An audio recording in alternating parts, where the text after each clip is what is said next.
என் பேர் பேசுகிறேன் பிரேமாவதி. எங்கள் அம்மா இங்கே தான் பிறந்து வளர்ந்த. ஆனால் எங்கள் அப்பா தியாவட்டவன். நாங்கள் எனக்கு 5 சகோதரம் நாங்கள் இங்கே தான் பிறந்தேன். இங்கே பிறந்து நான் கல்யாணம் கட்டினது இங்கே பிறந்தவரை தான்.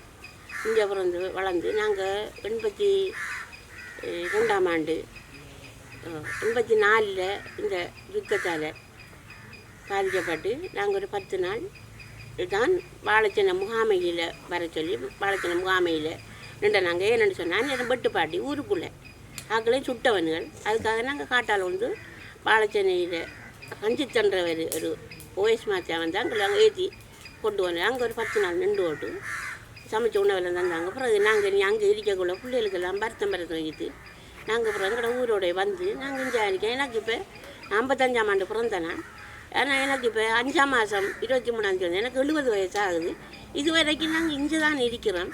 ஆனால் எங்களோட இளைய மகன் கடைசாவது மகன் பிறந்த 82ஆம் ஆண்டு கடைசி மகன் பிறந்ததும் இங்கே தான். 5 பிள்ளைகள் எனக்கு. நாங்கள் 5 சகோதரர், எனக்கு 5 பிள்ளைகள். நாங்கள் இங்கே இருக்கோம். எங்களோட கணவர் இறந்த 2008 6ஆம் மாதம் 9ஆம் தேதி அவர் இறந்தவர். அவரை இங்கே தான் நாங்கள் அடக்கம் பண்ணி அவர் இங்கே 50ஆம் ஆண்டு பிறந்தவர். நாங்கள் எல்லோரும் இங்கே தான் இருக்கிறோம்.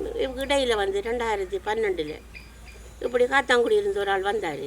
வந்து கேட்டார், சின்ன வட்டவானது வில்லுக்குளமை தான் கேட்டார். இந்த ஊர் இல்லை என்று சொன்னோம்.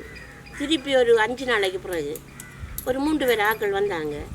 வந்து கேட்டாங்க, இது எங்கட காணியாண்டாங்க. உங்களோட காணியானதுக்கு அத்தாட்சை கொண்டு வாங்க என்று சொன்னோம்.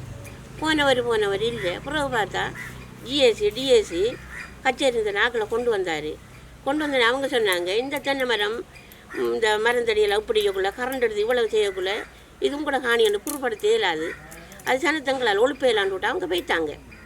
அவங்க போனதுக்கு பிறகு நாங்கள் எங்களை இதில் இருக்கிறோம். பிறகு ஒரு 2012 கடைசி ஒரு 10ஆம் மாதம் வந்து கோட்ஸால் கடிதம் கொண்டு வந்தார்.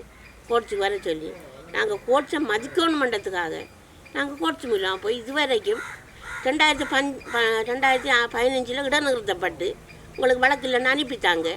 வந்து திரும்பி 2012 திரும்பவும் இந்த வழக்கு ஆரம்பித்து இன்னும் 2025 போகுது. இன்னும் இதுக்கு ஒரு தீர்வே இல்லை. எங்களுக்கு ஒரு தீர்வு ஒன்று நீங்கள் தரணுமென்று சொல்லி நான் எல்லாட்டையும் இதைத்தான் கேட்குறேன். நாங்கள் டிஓஎம்பி மாட்டெல்லாம் போயிருக்கோம். எல்லாட்டையும் சொல்லி அவனையும் எடுத்து விளங்கி உனக்கு காணி சாரணன்னு கருணாமன் சொன்னவர். அதுக்கு அவன் ஒத்துக்கொள்ளலை. அவனுக்கு இதுதான் நம்பணுமா அவனுக்கு நிற்கிறான். என்ன பிரச்சனைன்னு எங்களுக்கு தெரியாது. எங்களுக்கு இந்த காணியை விட்டால் வேறு காணியே இல்லை. இப்போ எங்கட பிள்ளைகள் 5 மிஞ்சரிக்கு நீ இன்னும் ஒரு வருஷத்தால் பேர பிள்ளைகள் இதில் அழிக்க போகுது. பராம்பரை காணியாக வருகுது. அப்போ நாங்கள் இதுக்கு என்ன செய்யணும்? எங்களுக்கு பார்த்து நீங்கள் எல்லோரும் படித்த நீங்கள் ஒரு உத்தியோகத்தர், ஒரு அரசாங்கம், நீங்கள் தான் எங்களுக்கு ஒரு உதவி செஞ்சு எங்களை வாழ வைக்கிறோம். நீங்கள் தான் கடைசாக சொன்னான் டோசர் போட்டு அடிப்பேன்டா, உன்னால் ஏண்டா நீ அடிக்கண்டான், நாங்கள் வீட்டுக்கு அடிச்சு போட்டு போ என்று சொன்னோம். போனவன் தான்